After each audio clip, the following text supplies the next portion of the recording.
श्लोक 28 অব্যক্তাদিনি ভূতানি ব্যক্তম মধ্যানি ভারত অব্যক্ত নিধনান্যেব তত্র কা পরিদেবনা 2.28 বাংলা অনুবাদ।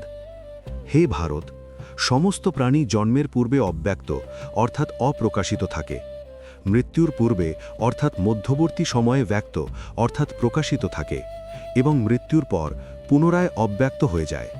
সুতরাং এর জন্য শোক করার বা বিলাপ করার কি আছে? আলোচনা, তাৎপর্য। শ্রীকৃষ্ণ এখানে জীবনের ক্ষণস্থায়ী রূপটি তুলে ধরেছেন। অব্যক্ত মানে যা দেখা যায় না বা ইন্দ্রিয় দিয়ে বোঝা যায় না, আর ব্যক্ত মানে যা দৃশ্যমান। মানুষের জীবন আসলে সমুদ্রের ঢেউয়ের মতো, এক আদি অব্যক্ত। ঢেউ ওঠার আগে তা সমুদ্রের জলেই ছিল, তখন আলাদা করে ঢেউ দেখা যাচ্ছিল না, অর্থাৎ জন্মের আগে আমরা কোথায় ছিলাম কেউ জানি না। 2 মধ্য ব্যক্ত। ঢেউটি কিছুক্ষণের জন্য মাথা চাড়া দিয়ে উঠল, আমরা তাকে দেখতে পেলাম, অর্থাৎ জন্মের পর আমরা শরীর ধারণ করে দৃশ্যমান হলাম। 3 নিধন বা অন্ত অব্যক্ত। ঢেউটি আবার সমুদ্রে মিলিয়ে গেল, অর্থাৎ মৃত্যুর পর শরীর পঞ্চভূতে এবং আত্মা পরমাত্মায় বা প্রকৃতিতে লীন হল। কৃষ্ণ বলছেন, আমাদের অস্তিত্ব অসীম সময়ের সাপেক্ষে কেবল একটি ছোট্ট বিন্দুর মতো। আমরা অজানা থেকে এসেছি এবং অজানাতেই ফিরে যাব। মাঝখানের এই অল্প কয়েকদিনের পরিচয়ের জন্য এত কান্নাকাটি বা পরিদেবনা করার কোনো মানে হয় না। যা দৃশ্যমান তা আসলে এক ধরনের স্বপ্ন বা মায়ার মতো, কিছুক্ষণ আছে তারপর নেই। শ্লোক 29 আশ্চর্যবৎ পশ্যতি কশ্চিদেনম আশ্চর্যবৎ বদতি তথৈব চ অন্যঃ আশ্চর্যবচ্চৈনমন্যঃ শৃণোতি শ্রুত্বা পিয়েনম বেদ না চৈব কশ্চিৎ। বাংলা অনুবাদ। কেউ এই আত্মাকে আশ্চর্যবৎ অর্থাৎ বিস্ময়ের সাথে দর্শন করেন, কেউ একে আশ্চর্যবৎ বর্ণনা করেন, আবার কেউ একে আশ্চর্যবৎ শ্রবণ করেন, কিন্তু শুনেও কেউ অর্থাৎ অধিকাংশ মানুষ একে প্রকৃতভাবে জানতে পারেন না। আলোচনা, তাৎপর্য। আত্মতত্ত্ব বা আত্মার জ্ঞান বোঝা খুবই কঠিন।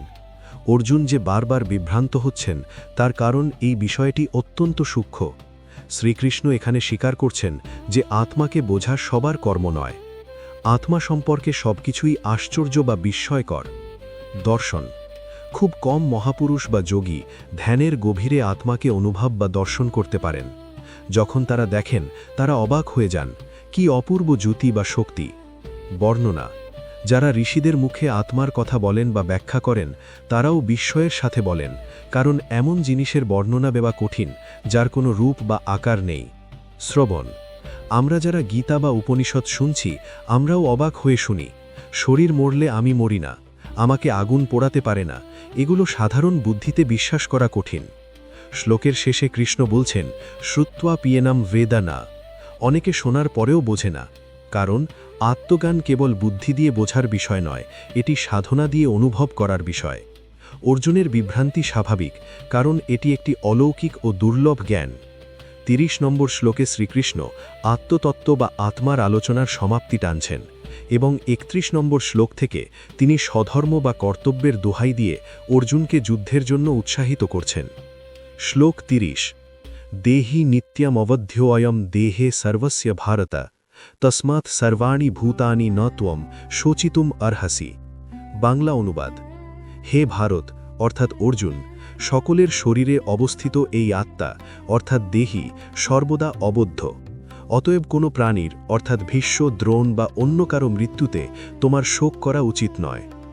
আলোচনা, তাৎপর্য। 11 নম্বর শ্লোক থেকে 29 নম্বর শ্লোক পর্যন্ত শ্রীকৃষ্ণ আত্মার অমরত্ব নিয়ে যা যা বলেছিলেন, এই শ্লোকটি হল তার উপসংহার বা সারমর্ম। কৃষ্ণ এখানে একটি সার্বজনীন নিয়ম ঘোষণা করলেন। দেহে সর্বস্যা অর্থাৎ কেবল মানুষ নয়, বাঘ, পিঁপড়ে বা গাছ, যে কোনো প্রাণীর শরীরের ভেতরে থাকা আত্মাই অবদ্ধ। শরীর ধ্বংস করা যায়, কিন্তু জীবন শক্তি বা চেতনাকে ধ্বংস করা যায় না।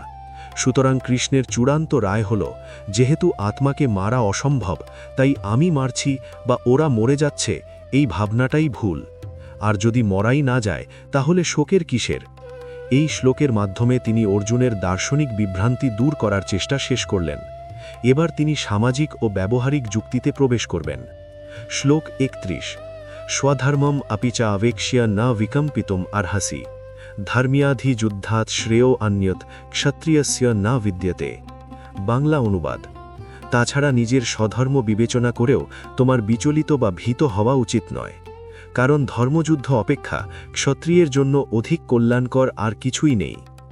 আলোচনা তাৎপর্য: এখানে শ্রীকৃষ্ণ দর্শনের জগৎ থেকে নেমে এসে বাস্তব কর্তব্যের জগতে কথা বলছেন।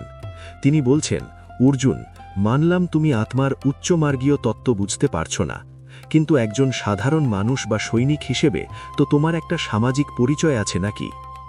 অর্জুনের পরিচয় হল তিনি একজন ক্ষত্রিয়। ক্ষত মানে ক্ষত বা আঘাত, ত্রিয় মানে যিনি ত্রাণ করেন বা রক্ষা করেন। যিনি মানুষকে আঘাত বা অন্যায়ের হাত থেকে রক্ষা করেন তিনিই ক্ষত্রিয়। কৃষ্ণের যুক্তি পরিষ্কার, একজন ক্ষত্রিয়ের ধর্ম অহিংসা নয়, তার ধর্ম হল ন্যায়ের জন্য যুদ্ধ করা। কৃষকের ধর্ম যেমন চাষ করা, ব্যবসায়ীর ধর্ম যেমন ব্যবসা করা, তেমনি ক্ষত্রিয়ের ধর্ম হল দুষ্টের দমন। ধর্ম্যাধিযুদ্ধাৎ, এটি সাধারণ কোনো জমি দখলের লড়াই নয়, এটি ধর্মযুদ্ধ। আর ধর্মযুদ্ধে প্রাণ দেওয়া বা নেওয়া দুটোই ক্ষত্রিয়ের জন্য স্বর্গের দুয়ার খুলে দেয়।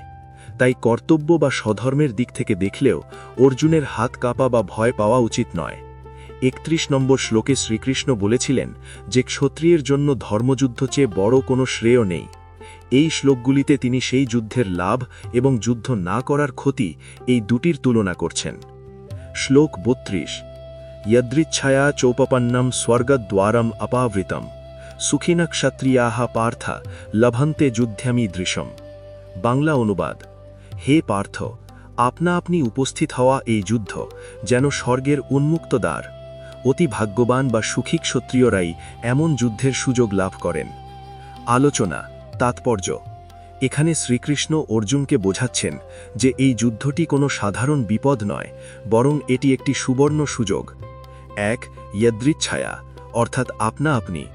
পাণ্ডবরা যুদ্ধ চায়নি, তারা মাত্র ৫টি গ্রাম চেয়েছিল, কিন্তু কৌরবরা তা দেয়নি এবং যুদ্ধ চাপিয়ে দিয়েছে। অর্থাৎ অর্জুন এই যুদ্ধ ডেকে আনেননি, এটি তার দায়িত্ব হিসেবে এসেছে। ২. স্বর্গদ্বারম অপাবৃতম, শ্রীকৃষ্ণ বলছেন এই যুদ্ধক্ষেত্রটি সরাসরি স্বর্গে যাওয়ার খোলা দরজা। ধর্মযুদ্ধে যে বীর প্রাণ দেয়, শাস্ত্রমতে সে সোজা স্বর্গে যায়, যেমন ইসলামের শাহিদ ধারণা। ৩. সুখিনা ক্ষত্রিয়াহা, সাধারণত রাজাদের যুদ্ধের আয়োজন করতে অনেক কষ্ট করতে হয়, কিন্তু অর্জুনের কাছে এমন এক মহান সুযোগ নিজে থেকেই এসেছে।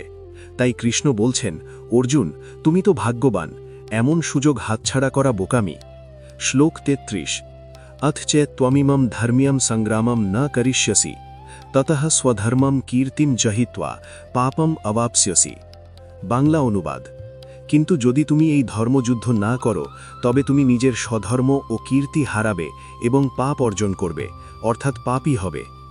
আলোচনা তাৎপর্য: আগের শ্লোকে লাভের কথা বলে এই শ্লোকে কৃষ্ণ লোকসানের হিসেব দিচ্ছেন। অর্জুনের প্রধান ভয় ছিল যুদ্ধ করলে পাপ হবে। কৃষ্ণ এখানে সেই ধারণাটি পুরোপুরি উল্টে দিলেন। কৃষ্ণ বলছেন, যুদ্ধ করলে পাপ হবে না, বরং যুদ্ধ না করলেই পাপ হবে। কেন? স্বধর্ম ত্যাগ। অর্জুন একজন ক্ষত্রিয় এবং সেনাপতি। যুদ্ধের মাঠে এসে অস্ত্র ফেলে পালানো সেনাপতির কাজ নয়, এটি কর্তব্যে অবহেলা, যা মহাপাপ। কীর্তিনাশ: অর্জুন বিশ্ববিখ্যাত বীর, তিনি আজ যদি পালান তাহলে লোকে ভাববে তিনি ভয়ে পালিয়েছেন। তার সারা জীবনের অর্জিত সম্মান ধুলোয় মিশে যাবে। তাই কৃষ্ণের যুক্তি পরিষ্কার, একজন চিকিৎসকের ধর্ম যেমন রুগী দেখা, তেমনি ক্ষত্রিয়ের ধর্ম যুদ্ধ করা। ব্যক্তিগত আবেগের কারণে ডিউটি বা কর্তব্য থেকে পালানোই হল প্রকৃত পাপ। অর্জুন যেটাকে দয়া ভাবছেন, কৃষ্ণ সেটাকে পাপ বলে প্রমাণ করলেন। আগের শ্লোকে শ্রীকৃষ্ণ বলেছিলেন যে যুদ্ধ না করলে পাপ হবে। এবার তিনি অর্জুনের সম্মানের জায়গায় আঘাত করে কথা বলছেন। একজন বীরের কাছে মৃত্যুর চেয়ে অপমান অনেক বেশি যন্ত্রণাদায়ক। সেই মনস্তাত্ত্বিক দিকটি এখানে তুলে ধরা হয়েছে। শ্লোক ৩৪: অকীর্তিম চাপি ভূতানি কথয়িষ্যন্তি তে ব্যয়াম সম্ভাবিতস্য চা কীর্তির মরণাদ অতিরিচ্যতে। ২:৩-৪।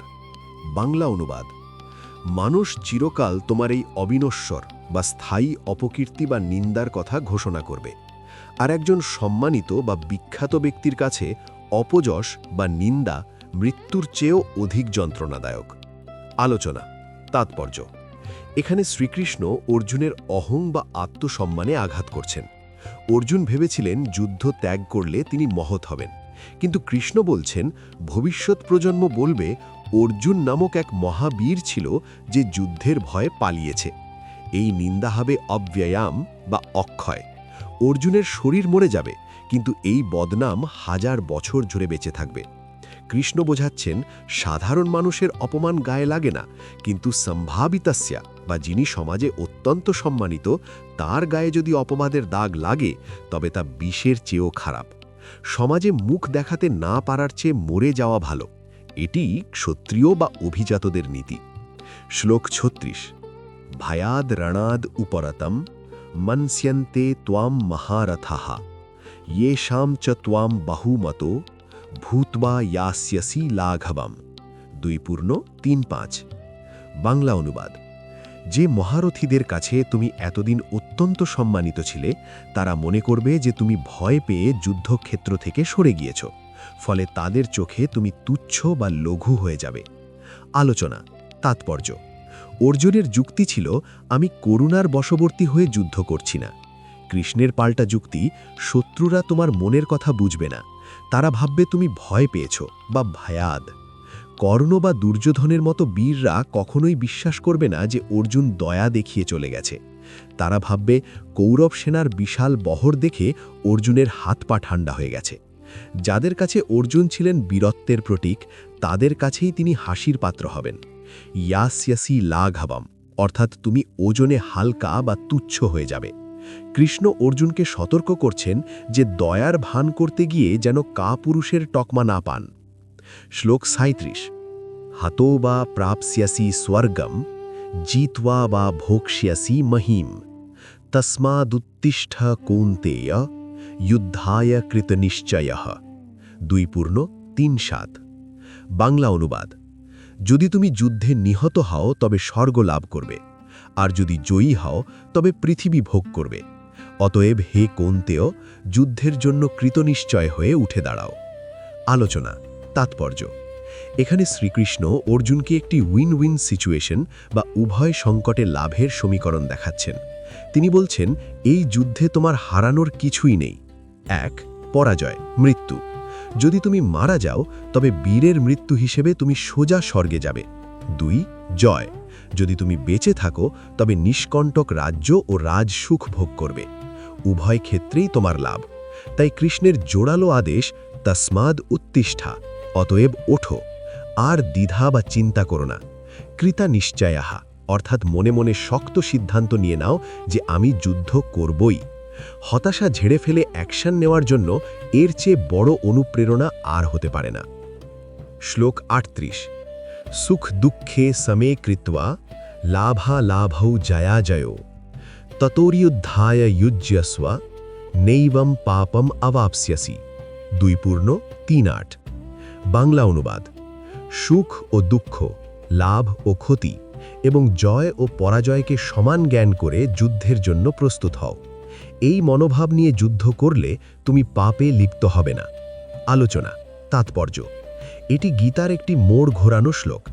৩১ থেকে ৩৭ শ্লোক পর্যন্ত শ্রীকৃষ্ণ লাভ ক্ষতি, স্বর্গ, রাজ্য বা সম্মানের কথা বলে অর্জুনকে প্রলুব্ধ করছিলেন, কিন্তু এই ৩৮ নম্বর শ্লোকে এসে তিনি হঠাৎ সুর পাল্টে দিলেন। তিনি বললেন যুদ্ধ করো, কিন্তু জয়ের আশায় বা রাজ্যের লোভে নয়।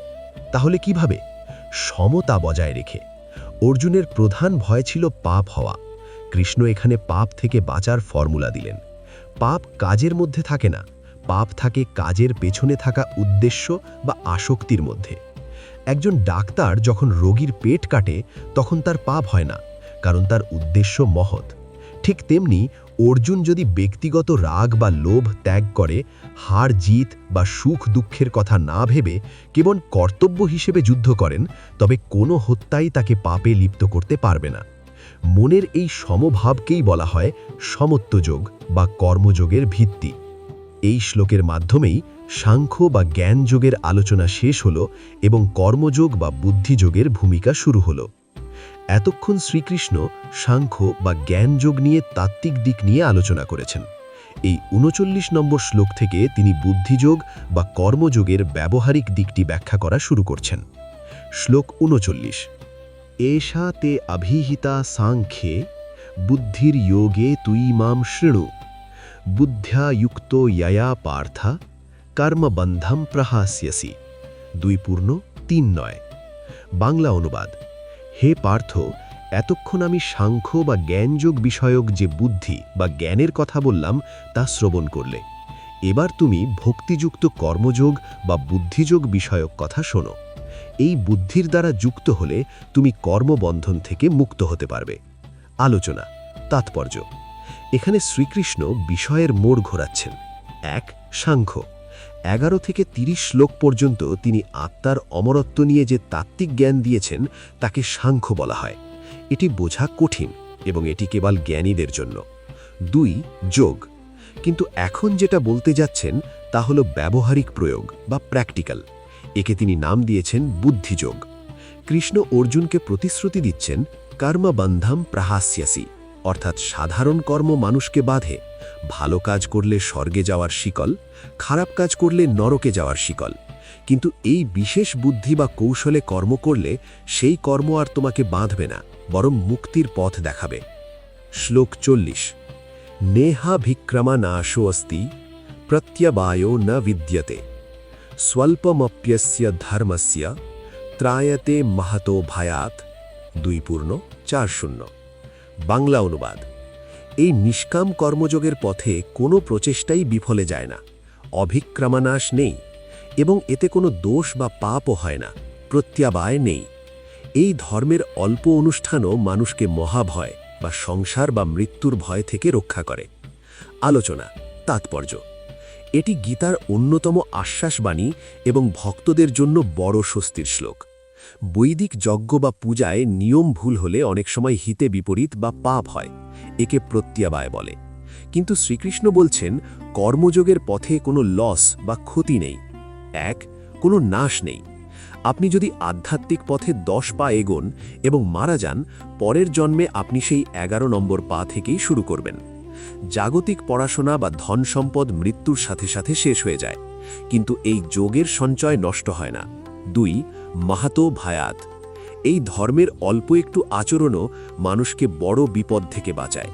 যেমন কেউ যদি প্রতিদিন মাত্র 5 মিনিটও নিঃস্বার্থভাবে ঈশ্বরের সেবা করে বা নাম জপ করে, তবে সেই সামান্য পুঁজিই তাকে মৃত্যুর সময় নরক বা অধঃপতন থেকে রক্ষা করতে পারে।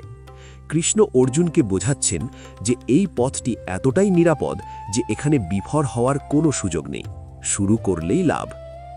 অবশ্যই শ্রীমদ্ভাগবত গীতার 2য় অধ্যায় সাংখ্যযোগের 41 থেকে 43 নম্বর শ্লোক আপনার নির্দেশিত শৈলীতে নিচে উপস্থাপন করা হলো। আগের শ্লোকে 40-এ শ্রীকৃষ্ণ কর্মযোগের মহত্ব বর্ণনা করেছিলেন। এবার 41 নম্বর শ্লোকে শ্রীকৃষ্ণ সেই কর্মযোগীর মানসিক অবস্থা, একাগ্রতার কথা বলছেন এবং 42-43 নম্বর শ্লোকে যারা ভোগবাদী বা কামনা বাসনায় লিপ্ত তাদের সমালোচনা করছেন। শ্লোক 41। ব্যবসায়াত্মিকা বুদ্ধিরেকেহ কুরু নন্দনা বহুশাখা হিয়ানন্তাশ্চ বুদ্ধায়ো ব্যবসায়িনাম। 2:41 বাংলা অনুবাদ: হে কুরুনন্দন, এই কর্মযোগের পথে নিশ্চয়াত্মিকা বুদ্ধি বা দৃঢ় সংকল্প একটিই হয়, কিন্তু যারা অস্থির চিত্ত বা সকাম অব্যবসায়ী তাদের বুদ্ধি বহু শাখা বিশিষ্ট এবং অনন্ত হয়। আলোচনা তাৎপর্য: এখানে শ্রীকৃষ্ণ সফলতার মূল চাবিকাঠি দিচ্ছেন, ফোকাস বা একমুখী সংকল্প। একজন প্রকৃত কর্মযোগীর লক্ষ্য কেবল একটাই থাকে, আমাকে ঈশ্বরের সেবা করতে হবে বা আমাকে সত্য লাভ করতে হবে। তার মন লেজার বিমের মতো তীক্ষ্ণ এবং একমুখী। বহু শাখা বুদ্ধি বহুমুখী। যারা সকাম বা ভোগী তাদের মন গাছের ডালপালার মতো হাজার দিকে ছড়ানো থাকে। আজ তারা ভাবে টাকা চাই, কাল ভাবে নাম চাই, পরশু ভাবে স্বর্গে যেতে চাই। তাদের কোনো নির্দিষ্ট লক্ষ্য বা স্থিরতা থাকে না। কৃষ্ণ বোঝাচ্ছেন, অর্জুন, তুমি যদি জয় বা পরাজয়ের কথা ভাবো তাহলে তোমার বুদ্ধি বহু শাখা বিভক্ত হয়ে যাবে, কিন্তু তুমি যদি কেবল কর্তব্যের কথা ভাবো তাহলে তোমার বুদ্ধি হবে এক এবং শক্তিশালী। 42 ও 43 নম্বর শ্লোক। ইয়ামিমাম পুষ্পিতাম বাচম প্রবদন্তি অবিপশ্যিতাঃ वेदवादरताः पार्थ नान्यदस्तीति वादिनः कामात्मानः स्वर्गपराः जन्मकर्मफलप्रदां ক্রিয়াবিশেষ বহুলা। এই দুটি শ্লোক পরস্পর সম্পর্কিত এবং একটি অসম্পূর্ণ বাক্য গঠন করে, যার উপসংহার 40 নম্বর শ্লোকে আছে।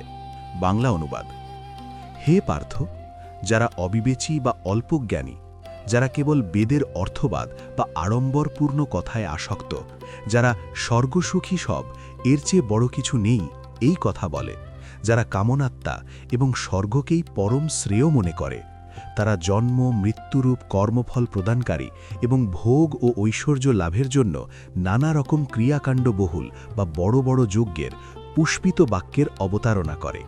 এখানে শ্রীকৃষ্ণ তথাকথিত ধার্মিকদের কঠোর সমালোচনা করছেন, যারা ধর্মকে কেবল ব্যবসা বা সুখ ভোগের উপায় মনে করে।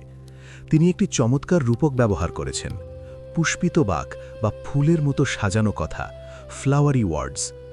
বিষাক্ত বা কণ্টকাকীর্ণ গাছেও সুন্দর ফুল ফোটে, যা দেখে মানুষ মুগ্ধ হয়। ঠিক তেমনি বেদের কিছু অংশে বলা হয়েছে, অমুক যজ্ঞ করলে তুমি স্বর্গে যাবে, সমরস পান করবে এবং অপ্সরাদের সাথে থাকবে। কৃষ্ণ বলছেন, যারা বোকা অর্থাৎ অবিপশ্চিত, তারা ধর্মের এই বাহ্যিক চাকচিক্য বা লোভনীয় অফার দেখেই ভুলে যায়।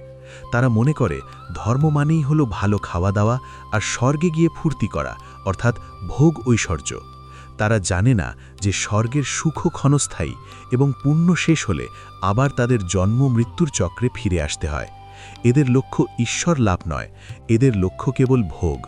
আগের শ্লোকগুলিতে অর্থাৎ 42-43 নম্বর শ্লোকে শ্রীকৃষ্ণ যারা কেবল ভোগবিলাসের জন্য ধর্মাচরণ করে তাদের সমালোচনা করেছিলেন। 44 নম্বর শ্লোকে তিনি সেই আলোচনার সমাপ্তি টানছেন এবং 45 নম্বর শ্লোক থেকে অর্জুনকে সেই স্তর অতিক্রম করার নির্দেশ দিচ্ছেন। শ্লোক 44: ভোগৈশ্বর্যা প্রসক্তানাম তয়াপহৃত চেতসাম ব্যবসায়াত্মিকা বুদ্ধি সমাধৌ ন বিধীয়তে। বাংলা অনুবাদ: যাদের চিত্ত ভোগ ও ঐশ্বর্যের প্রতি অত্যন্ত আসক্ত এবং যাদের জ্ঞান সেই সব পুষ্পিত বাক্যের দ্বারা হরণ করা হয়েছে, তাদের বুদ্ধি পরমেশ্বরের ধ্যানে বা সমাধিতে একনিষ্ঠ বা স্থির হতে পারে না। এখানে শ্রীকৃষ্ণ মনের একাগ্রতার শত্রুকে তা চিহ্নিত করেছেন। শত্রু হল অতিরিক্ত ভোগ ও ঐশ্বর্যের কামনা। শ্রীকৃষ্ণ বলছেন, যাদের মন সারাক্ষণ কি খাবো, কি পরব, কিভাবে আরও টাকা জমাবো এই চিন্তায় মগ্ন থাকে, তাদের পক্ষে ধ্যানে বসা বা ঈশ্বরের প্রতি মন স্থির করা অসম্ভব, কারণ তাদের চেতসা বা বিবেক বা বিচার বুদ্ধি ভোগের কামনার দ্বারা অপহৃত বা হাইজ্যাক বা চুরি হয়ে গেছে।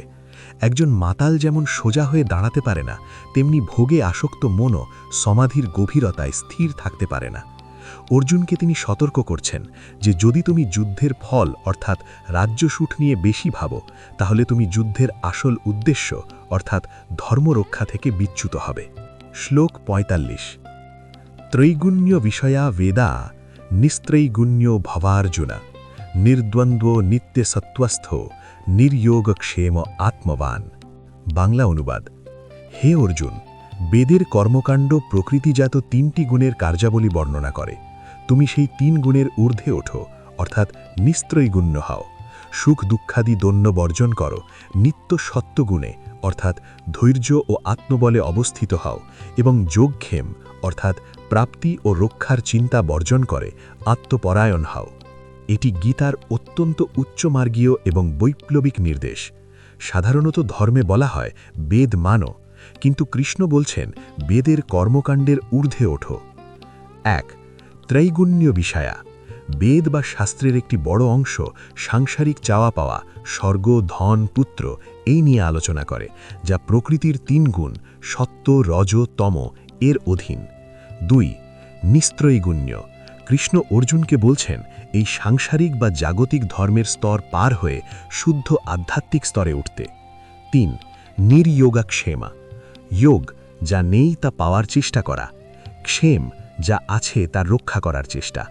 মানুষ সারা জীবন এই পাওয়া আর রাখার চিন্তায় অস্থির থাকে। কৃষ্ণ বলছেন এই দুশ্চিন্তা ছাড়ো, তুমি কেবল আত্মায় স্থিত হও, বাকি দায়িত্ব ঈশ্বরের। 47 নম্বর শ্লোকটি সমগ্র গীতার সবচেয়ে বিখ্যাত এবং গুরুত্বপূর্ণ শ্লোক। এটি হল কর্মযোগের মূল ভিত্তি। শ্লোক 47। কর্মণ্যেবাধিকারস্তে মা ফলেষু কদাচন মা কর্মফল হেতুর্ভূ মা তে সঙ্গস্ত্ব অকর্মণি। বাংলা অনুবাদ: কেবল কর্মেই তোমার অধিকার আছে, কিন্তু কর্মফলের উপর তোমার কখনো অধিকার নেই। তুমি কর্মফলের হেতু হয়েও না, আবার কর্ম ত্যাগ করার প্রতিও যেন তোমার আসক্তি জন্মায় না। অর্থাৎ এই শ্লোক হল নিষ্কাম কর্মের সংবিধান। শ্রীকৃষ্ণ এখানে কর্মের 4টি সোনালী সূত্র বা গোল্ডেন রুলস দিয়েছেন। 1. কর্মাণ্যেবাধিকারস্তে, অর্থাৎ কর্মে অধিকার। তোমার হাতে একটাই ক্ষমতা আছে, কাজটি করা। চেষ্টা বা পরিশ্রমের ওপর তোমার 100% নিয়ন্ত্রণ আছে। 2. মা ফলেষু কদাচনা, অর্থাৎ ফলের ওপর নয়। রেজাল্ট বা ফলাফল তোমার হাতে নেই, এটি নির্ভর করে বহু পরিস্থিতির ওপর, প্রারব্ধ, পরিবেশ, ঈশ্বরের ইচ্ছা। তাই যা তোমার নিয়ন্ত্রণে নেই তা নিয়ে ভেবে সময় নষ্ট করো না। 3. মা কর্মফলা হেতুর্ভূ, অর্থাৎ ফলের কারণ হয় না। এর অর্থ আমি কাজটা করছি বলেই ফল পাব, এই অহংকার রেখো না। অথবা ফলের আশা নিয়ে কাজ করো না, কারণ ফলের আশা থাকলে মন ফলের দিকেই পড়ে থাকে, কাজের কোয়ালিটি খারাপ হয়ে যায়। 4.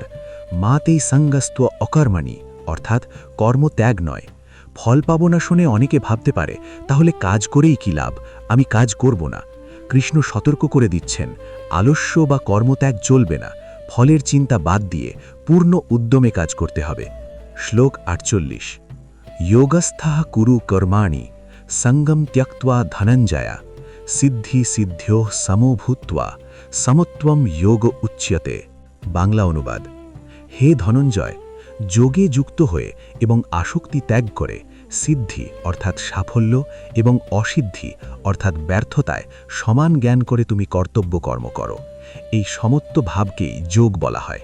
এখানে শ্রীকৃষ্ণ যোগের সবচেয়ে সুন্দর ও ব্যবহারিক সংজ্ঞাটি দিয়েছেন, সমত্বম যোগ উচ্যতে। সাধারণত মানুষ ভাবে যোগ মানে হলো নাকে হাত দিয়ে প্রাণায়াম করা বা জিমন্যাস্টিক্স করা, কিন্তু কৃষ্ণ বলছেন না, মনের ভারসাম্য বা ব্যালেন্সই হলো আসল যোগ। যোগস্থা কুরু কর্মাণি, অর্থাৎ আগে যোগস্থ হও, অর্থাৎ মন স্থির করো, তারপর কাজে হাত দাও। সিদ্ধি সিদ্ধিও সমভূত্বা, অর্থাৎ কাজটি সফল হলো নাকি ব্যর্থ হলো তাতে যেন তোমার মনের শান্তি নষ্ট না হয়। খেলায় হারজিত আছেই, কিন্তু খেলোয়াড় যেমন খেলার আনন্দ নেয়, কর্মযোগীও তেমনি কাজের আনন্দ নেন। অর্জুনকে তিনি বলছেন, যুদ্ধ জিতবে কি হারবে সেটা ভুলে যাও, তোমার কাজ যুদ্ধ করা, সেটা তুমি নিখুঁতভাবে করো। মনের এই স্থির অবস্থাই তোমাকে যোগী বানাবে। 49 নম্বর শ্লোকে শ্রীকৃষ্ণ সকাম কর্ম অর্থাৎ ফলের আশায় করা কাজ এবং বুদ্ধিযোগ অর্থাৎ নিষ্কাম কর্মের মধ্যে আকাশ পাতাল পার্থক্যের কথা বলছেন। আর 50 নম্বর শ্লোকে যোগের আরেকটি বিখ্যাত সংজ্ঞা দিচ্ছেন। শ্লোক 50। দূরেন হি অবরম কর্ম বুদ্ধি যোগাদ ধনঞ্জয় বুদ্ধৌ শরণম অন্বিচ্ছা কৃপণাহ ফলহেতবহ। বাংলা অনুবাদ: হে ধনঞ্জয়, বুদ্ধিযোগ অর্থাৎ সমত্ব বুদ্ধি বা নিষ্কাম ভাব অপেক্ষা সকাম কর্ম ফলের আশায় করা কাজ অত্যন্ত নিকৃষ্ট। অতএব তুমি বুদ্ধির অর্থাৎ জ্ঞান বা সমতার আশ্রয় গ্রহণ করো।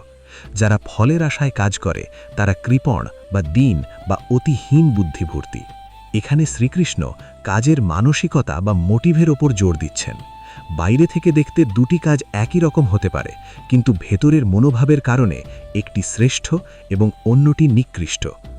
বুদ্ধিযোগ: একজন সৈনিক দেশের জন্য নিঃস্বার্থভাবে যুদ্ধ করছে, এটি বুদ্ধিযোগ। সকাম কর্ম: আরেকজন সৈনিক কেবল টাকার লোভে বা লুঠোতরাজ করার জন্য যুদ্ধ করছে, এটি সকাম কর্ম। কৃষ্ণ বলছেন, সকাম কর্ম বুদ্ধিযোগের চেয়ে দূরেণ অবরাম অর্থাৎ বহুগুণে নিচু। তিনি ফল প্রত্যাশীদের কৃপণ বা দীন বা অতিহীন বুদ্ধি বলেছেন। কৃপণ যেমন ধন থাকতেও ভোগ করতে পারে না, তেমনি যারা ফলের আশায় কাজ করে তারা সব সময় টেনশনে থাকে এবং কাজের আসল আনন্দ বা শান্তি থেকে বঞ্চিত হয়। তারা ভিখারির মতো কেবল চাই চাই করে। শ্লোক 50। বুদ্ধিযুক্ত জাহাতি ইহা উভে সুকৃত দুষ্কৃতে তস্মাদ যোগায় যুজ্যস্ব যোগঃ কর্মসু কৌশলম। বাংলা অনুবাদ: যিনি সমবুদ্ধিযুক্ত অর্থাৎ নিষ্কাম কর্মযোগী, তিনি এই জীবনেই পাপ বা দুষ্কৃত এবং পুণ্য বা সুকৃত উভয়ই ত্যাগ করেন, অর্থাৎ কোনোটিরই বন্ধনে আবদ্ধ হন না। অতএব তুমি যোগে যুক্ত হও, কারণ কর্মের কৌশলই হল যোগ। এই শ্লোকে শ্রীকৃষ্ণ যোগের একটি প্র্যাকটিক্যাল সংজ্ঞা বা ডেফিনিশন দিয়েছেন। যোগঃ কর্মসু কৌশলম, অর্থাৎ যোগ ইজ স্কিল ইন অ্যাকশন। সাধারণত আমরা মনে করি কাজ ছেড়ে জঙ্গলে বসে থাকাই যোগ, কিন্তু কৃষ্ণ বলছেন না, সংসারের ভেতরে থেকে নিখুঁতভাবে কাজ করাই হল যোগ। কৌশলটি কি? কৌশলটি হল কাজ করব, কিন্তু ফলের আঠা যেন হাতে না লাগে। কাঁঠাল ভাঙার আগে হাতে তেল মেখে নিলে যেমন আঠা লাগে না, তেমনি অনাসক্তির তেল মেখে কাজ করলে পাপ বা পুণ্য কোনোটিই আত্মাকে বাঁধতে পারে না। সাধারণত পাপ করলে নরক আর পুণ্য করলে স্বর্গ, যা আসলে সোনার শিকল। কিন্তু কর্মযোগী এই কৌশলের মাধ্যমে পাপ পুণ্যের খাতা শূন্য করে মুক্ত হয়ে যান। তাই কাজ করার এই আর্ট বা শিল্পই হল যোগ। শ্লোক ৫১। কর্মজম বুদ্ধিযুক্তাহে ফলম ত্যক্ত্বা মনীষিণঃ জন্মবন্ধ বিমুর্মুক্তাঃ পদম গচ্ছন্তি অনাময়ম। বাংলা অনুবাদ। কারণ সমবুদ্ধিযুক্ত মনীষীগণ, জ্ঞানীরা কর্মজাত ফল ত্যাগ করে জন্মরূপ বন্ধন থেকে মুক্ত হন এবং অনালয় অর্থাৎ সর্বপ্রকার দুঃখ বিকারহীন পরম পদ লাভ করেন। আলোচনা। তাৎপর্য। এখানে কর্মযোগ বা বুদ্ধিযোগের চূড়ান্ত ফলাফলের কথা বলা হয়েছে। কেউ যদি ৫০ নম্বর শ্লোকের সেই কৌশল বা টেকনিক অ্যাপ্লাই করে জীবন কাটান, তবে তার কি লাভ? ১. জন্মবন্ধ বিনির্মুক্তাহা। তিনি জন্ম ও মৃত্যুর যে চক্র, তা থেকে মুক্তি পান, অর্থাৎ তাকে আর বারবার কষ্ট করে মায়ের গর্ভে আসতে হয় না। ২. পদং গচ্ছন্তি অনাময়ম। তিনি এমন এক ধামে বা পদে পৌঁছান যা অনাময়। আময় মানে রোগ বা দুঃখ, অনাময় মানে যেখানে কোনো রোগ, শোক, মৃত্যু বা দুঃখ নেই, অর্থাৎ শাশ্বত শান্তির রাজ্য বা মোক্ষ। সুতরাং কর্মযোগ কেবল কাজের কৌশল নয়, এটি মানুষকে চূড়ান্ত মুক্তির ঠিকানায় পৌঁছে দেয়। অর্জুনকে কৃষ্ণ বোঝাচ্ছেন, যুদ্ধের ফল সামান্য রাজ্য তুচ্ছ, কিন্তু নিষ্কাম যুদ্ধের ফল অনাময় পদ অনেক বিশাল। এই দুটি শ্লোকে শ্রীকৃষ্ণ বলছেন যে কবে এবং কিভাবে একজন সাধক যোগের সর্বোচ্চ শিখরে পৌঁছতে পারেন। এর পরেই অর্জুন তার বিখ্যাত ৪টি প্রশ্ন করবেন। শ্লোক ৫২। যদা তে মোহ কলিলম বুদ্ধির ব্যতিতারিষ্যতি তদা গন্তাসি নির্বেদম শ্রোতব্যস্য শ্রুতস্য চ। ২.৫২। বাংলা অনুবাদ। যখন তোমার বুদ্ধি মোহের ঘন অন্ধকার বা কালিমা বা পঙ্ক সম্পূর্ণরূপে অতিক্রম করবে, তখন তুমি যা শুনেছ এবং যা শুনতে বাকি আছে সেসব বিষয়ে নির্বেদ বা বৈরাগ্য বা উদাসীনতা লাভ করবে। আলোচনা। তাৎপর্য। এখানে শ্রীকৃষ্ণ আধ্যাত্মিক অগ্রগতির একটি বিশেষ লক্ষণের কথা বলছেন। মানুষ কখন বুঝবে যে সে ঠিক পথে এগোচ্ছে? যখন তার মোহ কালিলাম, মোহরূপ কাঁদা বা আবর্জনা পরিষ্কার হয়ে যাবে। আমাদের মন এখন আমি দেহ, এরা আমার আত্মীয়, এই ভুল ধারণার কাঁদায় আটকে আছে। কৃষ্ণ বলছেন, যখন এই মোহ কেটে যাবে, তখন তোমার মধ্যে নির্বেদ আসবে। শ্রুতাস্যা, যা তুমি ইতিমধ্যেই শুনেছ, স্বর্গলাভের উপায়, যজ্ঞের ফল ইত্যাদি। শ্রোতব্যাস্যা, যা ভবিষ্যতে শুনবে, অর্থাৎ তখন আর জাগতিক বা পারলৌকিক ভোগের গল্প তোমাকে আকর্ষণ করবে না। যেমন পেট ভরে যাওয়ার পর রাজভোগের প্রতিও মানুষের কোনো আগ্রহ থাকে না, তেমনি আত্মজ্ঞান লাভ হলে স্বর্গের সুখের প্রতিও জ্ঞানীর অনীহা বা বৈরাগ্য জন্মায়। শ্লোক ৫৩। শ্রুতি বিপ্রতিপন্নাতে যদা স্থাস্যতি নিশ্চলা সমাধাও অচলা বুদ্ধি তদা যোগম অবাপ্স্যসি। ২.৫৩। বাংলা অনুবাদ। নানা রকম শাস্ত্রবাক্য শুনে বিভ্রান্ত বা বিচলিত তোমার বুদ্ধি যখন সমাধিতে বা পরমাত্মায় অচল ও স্থির হয়ে অবস্থান করবে, তখনই তুমি প্রকৃত যোগ বা আত্মজ্ঞান লাভ করবে। আলোচনা। তাৎপর্য। এখানে যোগ লাভের চূড়ান্ত শর্ত বলা হয়েছে। শ্রুতি বিপ্রতিপন্না এর মানে হল নানা মতবাদে বিভ্রান্ত হওয়া, কেউ বলছে কর্ম করো, কেউ বলছে পূজা করো, কেউ বলছে সব ত্যাগ করো। এই নানামুখী কথায় সাধারণ মানুষের বুদ্ধি চঞ্চল হয়ে যায়।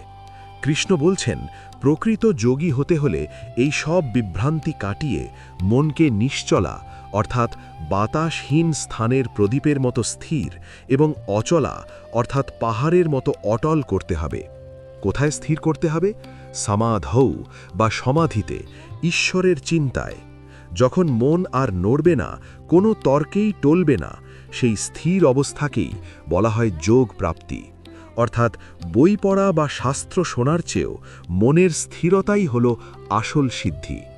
এই শ্লোকের পরেই অর্জুন তার বিখ্যাত প্রশ্নগুলো করবেন। একজন স্থিতপ্রজ্ঞ বা প্রকৃত জ্ঞানীর লক্ষণ কি? আগের শ্লোকে 53 শ্রীকৃষ্ণ সমাধি এবং স্থির বুদ্ধির কথা বলেছিলেন। সেই সূত্র ধরেই অর্জুন এখন 4টি অত্যন্ত গুরুত্বপূর্ণ প্রশ্ন করছেন। এখান থেকেই গীতার বিখ্যাত স্থিতপ্রজ্ঞ বা প্রকৃত জ্ঞানী বিষয়ক আলোচনার সূচনা হচ্ছে। শ্লোক 54 অর্জুন উবাচা স্থিতপ্রজ্ঞস্য কা ভাষা সমাধিস্থস্য কেশবা স্থিতধীঃ কিম প্রভাষেত কিম আসিত ব্রজেত কিম। 2.54 বাংলা অনুবাদ। অর্জুন বললেন, হে কেশব, যিনি সমাধিস্থ বা স্থিতপ্রজ্ঞ অর্থাৎ যার বুদ্ধি স্থির হয়েছে, তার লক্ষণ বা ভাষা পরিচয় কি? সেই স্থির বুদ্ধি পুরুষ কিভাবে কথা বলেন, কিভাবে অবস্থান করেন অর্থাৎ বসেন এবং কিভাবে চলাফেরা করেন? আলোচনা, তাৎপর্য। এখানে অর্জুন শ্রীকৃষ্ণকে কেশব নামে সম্বোধন করে 4টি ব্যবহারিক প্রশ্ন করেছেন। তিনি জানতে চাইছেন যে একজন সাধারণ মানুষ আর একজন আলোকিত মানুষের দৈনন্দিন জীবনে আচরণের পার্থক্যটা কোথায়। অর্জুনের 4টি প্রশ্ন। 1. কা ভাষা, একজন স্থিতপ্রজ্ঞ ব্যক্তির সংজ্ঞা বা পরিচয় কি? 2. কিম প্রভাষেতা, তিনি যখন কথা বলেন তখন কিভাবে বলেন অর্থাৎ তার কথার ধরন কেমন? 3. কিমানীতা, তিনি কিভাবে বসেন অর্থাৎ তিনি ইন্দ্রিয়গুলোকে কিভাবে নিয়ন্ত্রণ করেন বা প্রতিকূল পরিস্থিতিতে স্থির থাকেন? 4. ব্রজেত কিম, তিনি কিভাবে চলেন অর্থাৎ সংসারের বিষয়গুলোর মধ্যে তিনি কিভাবে বিচরণ করেন? আলোচনা, তাৎপর্য। অর্জুন আসলে জানতে চাইছেন যে একজন সাধারণ মানুষ আর একজন আলোকিত মানুষের দৈনন্দিন জীবনে আচরণের পার্থক্যটা কোথায়। শ্লোক 55 শ্রী ভগবান উবাচা প্রজাহাতি যদা কামান সর্বান পার্থ মনোগতান আত্মন্যেব আত্মনা তুষ্টঃ স্থিতপ্রজ্ঞস্তদোচ্যতে। 2.55 বাংলা অনুবাদ। শ্রী ভগবান বললেন, হে পার্থ, যখন কোনো ব্যক্তি মন থেকে সমস্ত কামনা বাসনা সম্পূর্ণরূপে পরিত্যাগ করেন এবং নিজের আত্মাতেই নিজে সন্তুষ্ট থাকেন, তখনই তাকে স্থিতপ্রজ্ঞ বলা হয়। আলোচনা, তাৎপর্য। এটি অর্জুনের প্রথম প্রশ্নের উত্তর এবং স্থিতপ্রজ্ঞের সংজ্ঞা।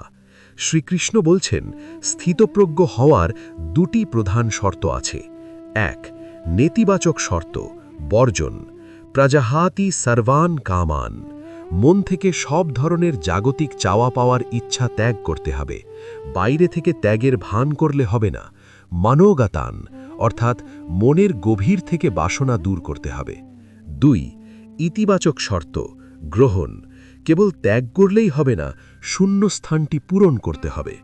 আত্মন্যেব আত্মনা তুষ্টঃ, অর্থাৎ বাইরের কোনো বস্তু যেমন গাড়ি, বাড়ি, সম্মান ছাড়াই তিনি নিজের আত্মার আনন্দে নিজেই তৃপ্ত থাকেন। যেমন একটি শিশু খেলনা নিয়ে খুশি থাকে, কিন্তু বড় হলে সে আর খেলনা চায় না, কারণ সে তার চেয়ে বড় আনন্দ বা কাজ খুঁজে পায়। ঠিক তেমনি একজন স্থিতপ্রজ্ঞ ব্যক্তি আত্মজ্ঞান বা ঈশ্বরের প্রেমে এতটাই মগ্ন থাকেন যে সংসারের তুচ্ছ খেলনা অর্থাৎ বিষয় ভোগ তাকে আর আকর্ষণ করে না। এই আত্মতৃপ্তি হল জ্ঞানীর আসল পরিচয়। পরবর্তী শ্লোকগুলোতে শ্রীকৃষ্ণ অর্জুনের বাকি প্রশ্নগুলোর অর্থাৎ জ্ঞানী ব্যক্তি কিভাবে কথা বলেন, বসেন ও চলেন তার উত্তর দেবেন। আগের শ্লোকে 57 শ্রীকৃষ্ণ স্থিতপ্রজ্ঞ ব্যক্তির মানসিক অনুভূতির কথা বলেছিলেন। এখন ৫৮ নম্বর শ্লোকে অর্জুনের তৃতীয় প্রশ্ন, কিমা নীতা, অর্থাৎ তিনি কিভাবে বসেন বা ইন্দ্রিয় সংবরণ করেন, তার উত্তর দেওয়া হচ্ছে। শ্লোক ৫৮, যদা সংহরতে চায়ম কূর্ম অঙ্গানি বা সর্বশঃ ইন্দ্রিয়ানি ইন্দ্রিয়ার্থেভ্যস্তস্য প্রজ্ঞা প্রতিষ্ঠিতা। 2.58 বাংলা অনুবাদ।